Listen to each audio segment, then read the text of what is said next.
Hello and welcome to In Their Own League. I'm Joan Amon, editor-in-chief, and today we are talking about Frankenstein with two people who I care a great deal about, who are brilliant at film criticism, Sarah Manville and Caleb Cooper. Thank you so much for being with me. And the two of you have spoken very highly about this film, so this is perfect. Thank you for joining and discussing this wonderful film. Wanted to jump right into it. My first question for both of you. Uh, are you fans per se? I mean, would this be kind of your kind of genre of choice if if this was any other iteration of Frankenstein? No, I was surprised at how much I liked it because I am not necessarily a huge fan of Del Toro. I think because I walked out of The Shape of Water, and because I did that, I didn't even bother to go and see Pinocchio. And I've seen Pan's Labyrinth, but I'm not sure I've seen too much of his other stuff. But I was curious to kind of see how this adaptation could be done. I read the book, as a teenager or something, so I haven't, it's not something that's dear to my heart, but you know, I was curious. So and yeah, but no, it wouldn't have been something I was seeking out, if that makes sense. Oh yeah. How about you, Caleb?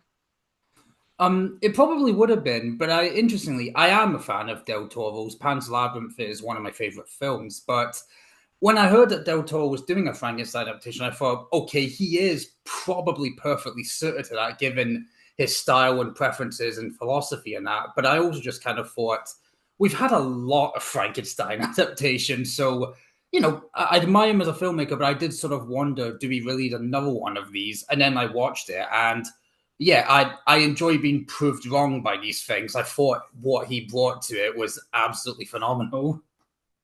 Yeah, and I am a horror fan, so I was a little hesitant. I mean, I do enjoy Del Toro, but I was kind of thinking what you were thinking, Caleb. Oh no, do we really need another one of these? But understanding that the man has probably wanted to make this film since he was about 11 years old, I can understand that this has been a lifelong obsession of his. I am a fan of horror. I'm a fan of the series Penny Dreadful, and big fan of Roy Kinnear, who plays the creature in that series.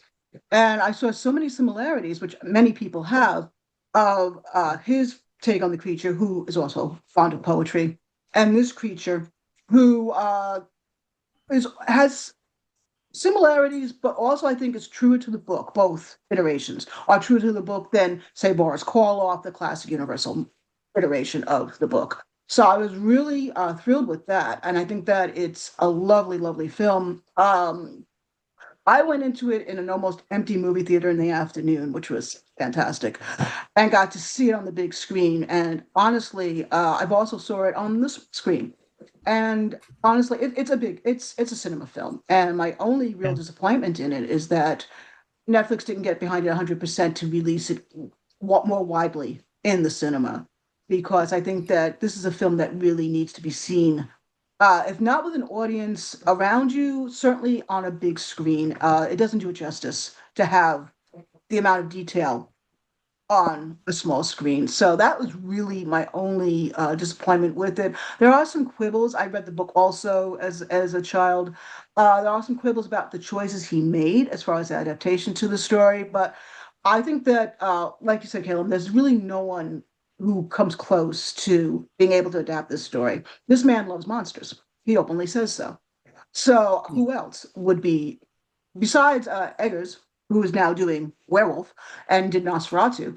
I don't know of anyone else in the horror genre who really could do justice to this movie or the story. So yeah, I was cautiously optimistic. I was anticipating, and I was also nervous because I didn't want to be disappointed. And I was just so. It's rare that I am so blown away by something that I look forward to for so long. So I was thrilled with that. But really, where to even begin? We have Jacob Elordi's performance, and that's a tall dude. He's 6'5". Yeah, right.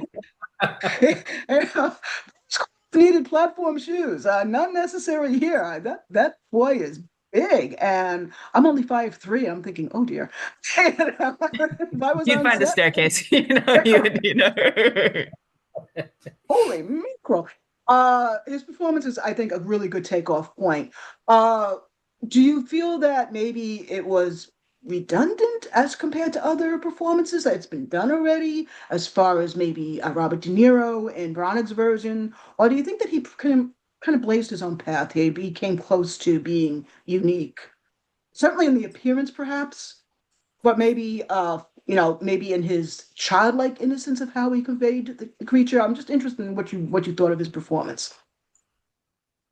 I can't contextualize it in like other Frankenstein adaptations. I can't contextualize it, in that sense. But what I thought he did do was kind of give the sense of like a blank slate in that sense. The sort of the choice to kind of have him sort of, be discovered alive by, sort of, you know, waking Victor up, like a toddler waking a child up in bed, waking up mom and dad, I thought was a very clever way of kind of moving away from the cliches and sort of establishing that kind of a relationship with them right away.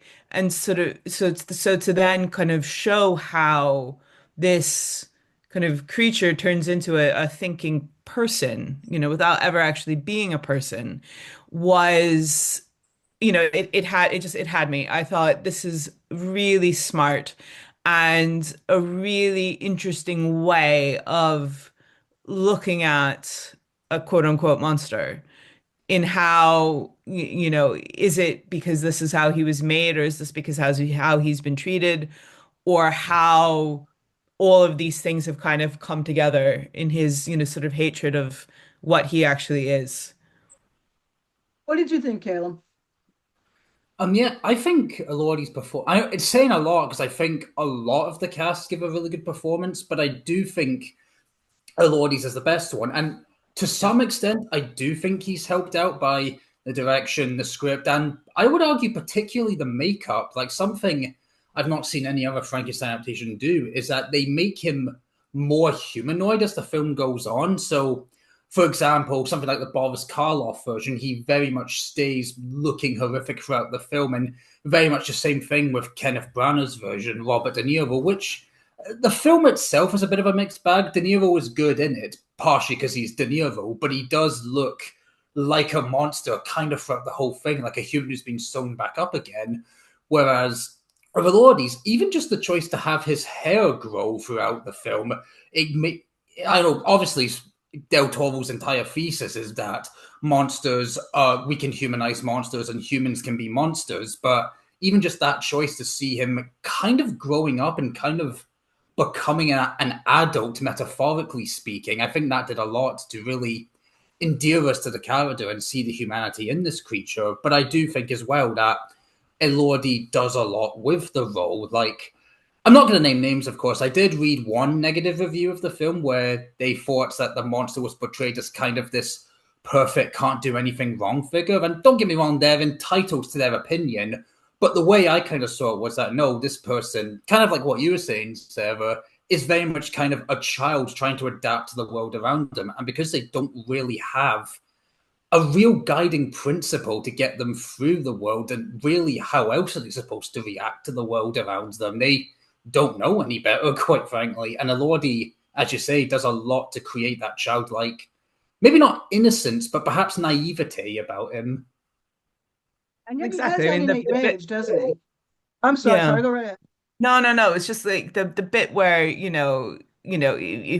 gets beaten because he won't say anything other than the word Victor, and how, pain is going to be your best teacher. And you sort of think, this is how it kind of works. And it sort of makes it believable that he reacts so strongly to Elizabeth, because she's the first person he meets who shows him, any kindness at all. And how that, just that kind of the simplicity of that setup, enables all the rest of the horror, I think, to be very extreme, because the core idea of this, is so simple. Right. I mean, I think that he develops a maturity throughout the film, but he also develops, yeah, that innate rage, which that famous quote, "If you will not supply me with love, I will." I Yeah, will indulge act me. out in rage. So, and also, let's remember that great scene with the dynamite, where he confronts Victor and says, "Oh, you should be running." So, so I wouldn't say that he's flawless. I wouldn't say that he's, some people are saying he's almost like a Christ figure. Certainly, there's a lot of Christian imagery of in this film. This is a very interestingly uh, Christian film. There's a lot of iconography with angels, and even the creation scene with the electric jolts, and when he's almost in a crucified position on the slab there as he's raised. Um, I wouldn't say that he's an innocent and perfect individual at all, but I mean, he's struggling with everything. He's learning as a child, and he's developing, and he's, becoming aware. So I don't think that it's a matter of him being too innocent, and he certainly realizes that he has capacity for rage, He kills and is honest six of about that. those sailors, when he's sort of attacking the ship. He didn't need to do that, really. He could have diffused the situation in other ways. So he's certainly not perfect, but that I think also establishes, the monstrous capacity that he has. I mean, apart from just being, enormous, that he does have, the ability to actually cause, quite a lot of pain and how that ought to be feared, right? Yeah. Yeah, no, like, Del Toro isn't making him perfect, but he is humanizing him. And arguably the most human thing is to have flaws. And Oh, I also wouldn't to have. react to trauma. And also to react to trauma. I mean, this is in context to the trauma that he has experienced. And Del Toro was very clear that he took this story from the viewpoint of generational trauma. So I know it's been a while since any of us has read the book, but the book, Victor Frankenstein's dad is like his biggest fan, his biggest supporter. He'll throw money at him. He'll say, "Hey, yeah, kid, go, travel the continent. Here, you want a lab?" He throws money at him to go do that, go study. But he's not the same character that is in Del Toro's adaptation. So he took it differently and took it to the point of generational trauma. Victor troubled childhood was then inflicted upon the creature. So what we have is a humanizing of the creature through trauma, how he reacts to that, as opposed to how Victor reacts to his childhood trauma. And I guess Yeah. that's the comparison. And I love the fact that that is how Del Toro gets into the different points of view. He has Victor's first, then the creatures.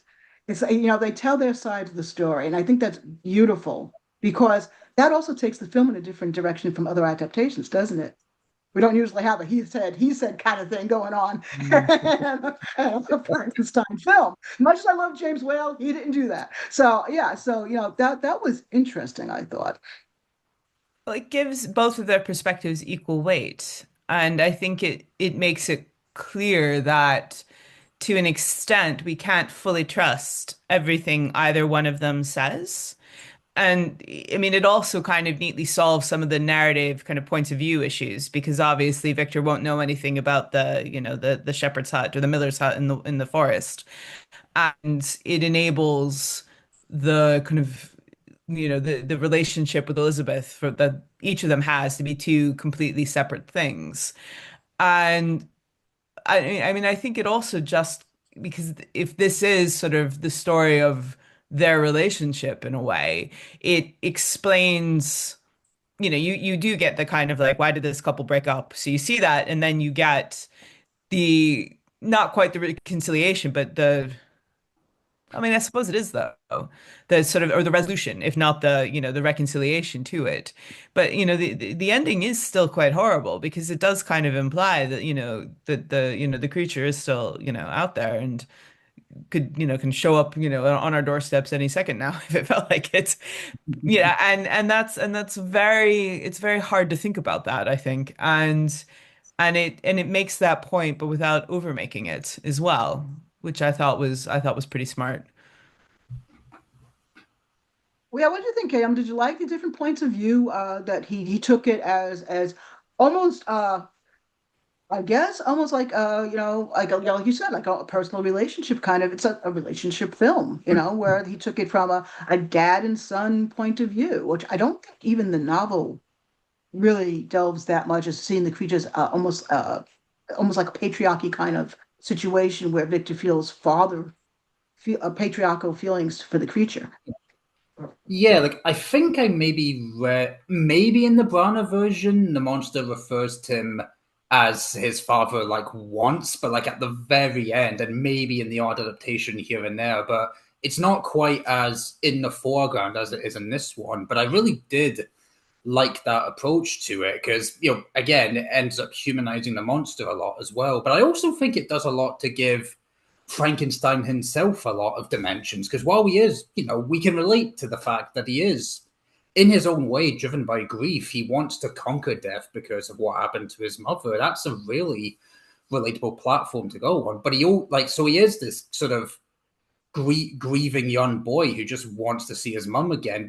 But he is also this egomaniac who, as Mia Goth's character, doing that clever play of the famous Bride of Frankenstein line, only monsters want to play God. I think like that is true, but it does a lot to have him to show how he, even though he is doing arguably quite monstrous things, but well, not arguably, he is doing quite monstrous things, but it is coming from a very human place. So I think by giving them equal weight, it is doing the thing of humanizing the monster, which is what Mary Shelley set out to do in the first place. But it does a lot for Frankenstein as well, while not excusing his lesser tendencies, if that makes sense.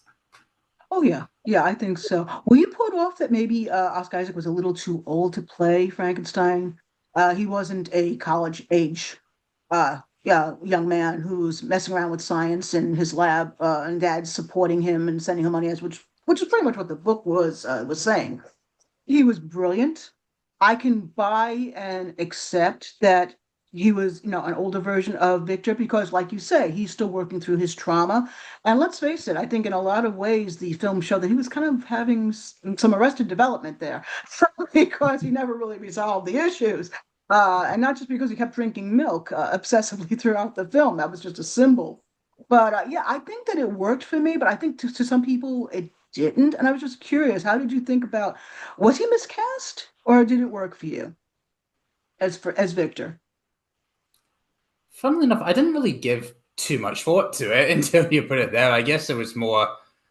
Maybe I just like Oscar Isaac as an actor, but I thought, yeah, no, it's a good substantive role that a mainstream actor like him would want to play. So fair enough if they cast him, and I do sort of see what you mean because the character is meant to be younger, but kind of like say.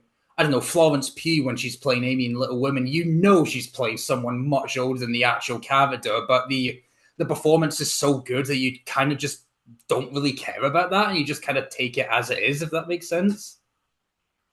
Yeah, I didn't think about it at all either. And I think that, yeah, I mean, it's not quite the point, I guess, because, his relationship with the creature is, almost ageless in that sense. And, him being older than William is probably all that really matters on that front, whether it is, the exact nature of the age gap.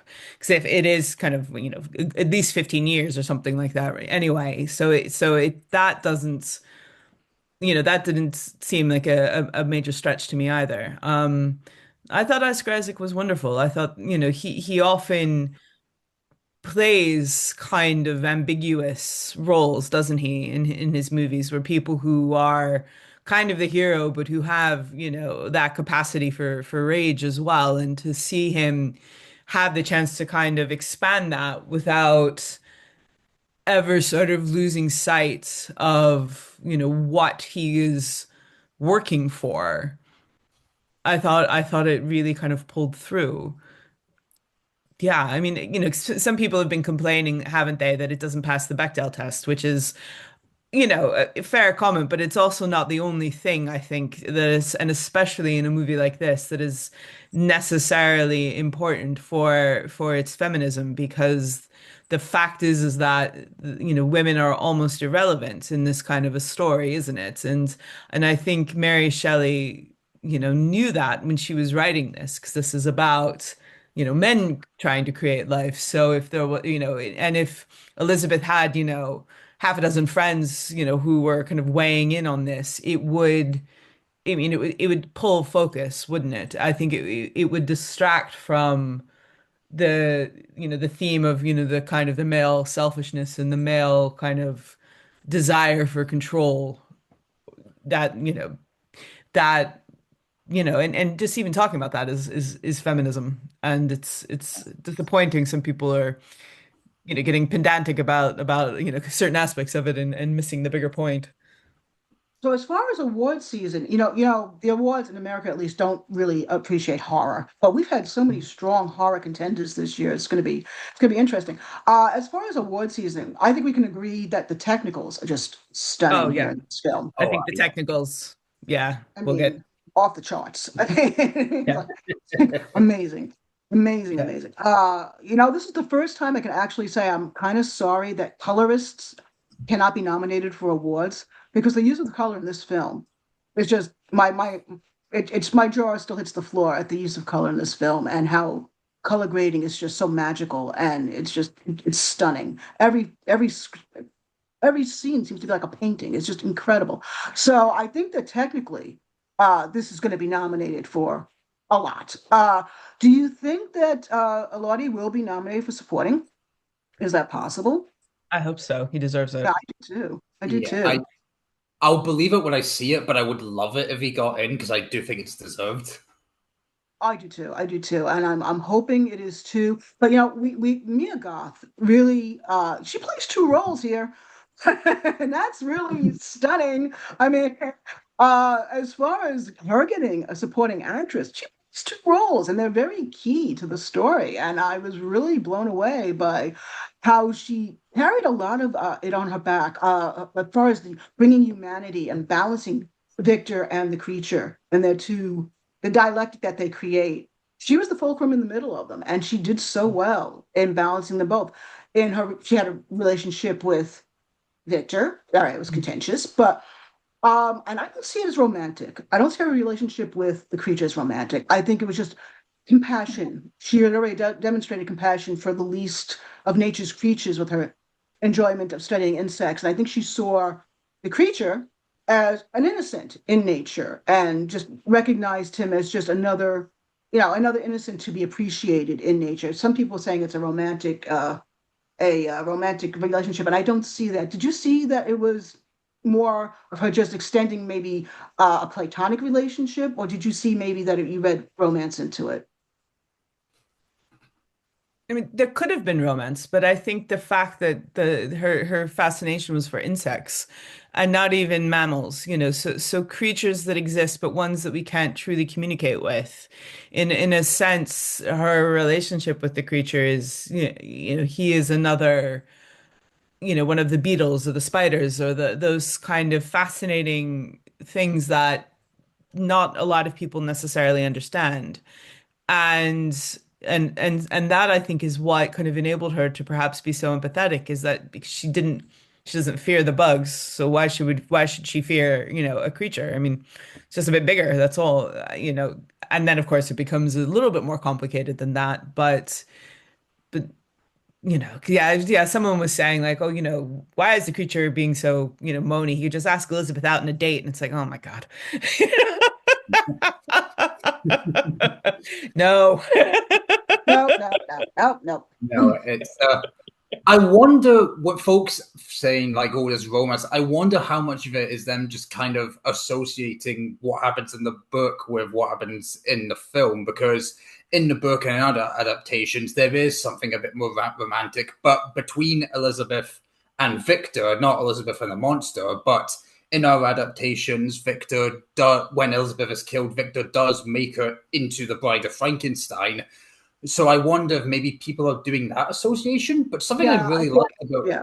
what they did with Elizabeth is that she isn't a romantic connection to the monster or Victor. She's actually kind of a foil to Victor, if anything, in that she is also very scientifically inquisitive. But where Victor seems to be approaching it from a "I want to be a god," kind of this almost, well, let's be honest, frankly, male needs to control. Elizabeth's coming at it more from just straight up compassion. She sees this creature because this creature is different parts of humans sewn back up together. At one point, it was a human, and you could argue it's still a human, just with a few different pieces fitted in. So the fact that she's able to kind of almost serve as Victor's lost humanity, if that makes sense. I thought that was really interesting what they did with her in that regard. Yeah, I agree. We are almost out of time, but I want to wrap this up with what is your favorite scene? Do you have a favorite scene for this film? Do you have a favorite part of this film that if you went to go see it again, it'd be like, oh, that's it. I'm not going off the popcorn at this part. I love this part. Do you have a favorite part? Do you have a favorite part of this film that you would actually say, yep, if you want to know what makes this film different from other iterations of Frankenstein, that's it. Go see this. Jacob Elordi saying we can be monsters together in the because I looked at that and I sort of said to myself, oh boy, if I'd seen this when I was 14, I would be in trouble. Now of course I'm 14 and a half, so I'm fine, but I mean, just He's still looking at out that there. going, He's yeah, still out yeah, there. just looking at that What'd you going think, like, oh Caleb? yeah, this is a. I mean, that is a What'd great you think? contender. I think I quite like it's maybe a bit cheesy, but I quite like the bit right at the end where the monster forgives Frankenstein, where it really brings in that father-son connection between the two. I think that's what maybe makes it different for Frankenstein adaptations. But I also really love the scene when he's, coming alive, because not just because the building itself is reshaped after the Wallace Monument in Scotland. So any kind of reference to Scotland is just an automatic yes in my book. But it's just a great bit of Gothic set design for me. I think that's a really big highlight as well. And we have to give a shout out to Scotland because they look gorgeous on screen. Oh my goodness. Get my passport ready because wow, I was like, oh my goodness, I'm packed. But my favorite scene really is where he reads Shelley's Osmandius, and it seems like he's reading Yeah. it to the mouse. And I just thought that innocence and that message of that poem coming out of his mouth was genius. And I would just I would play that clip over and over again because that's probably my favorite part of the film. Just that innocence and yet the weight of the words of what he's reading in context for the film was just it was just brilliant. I loved it. I really did.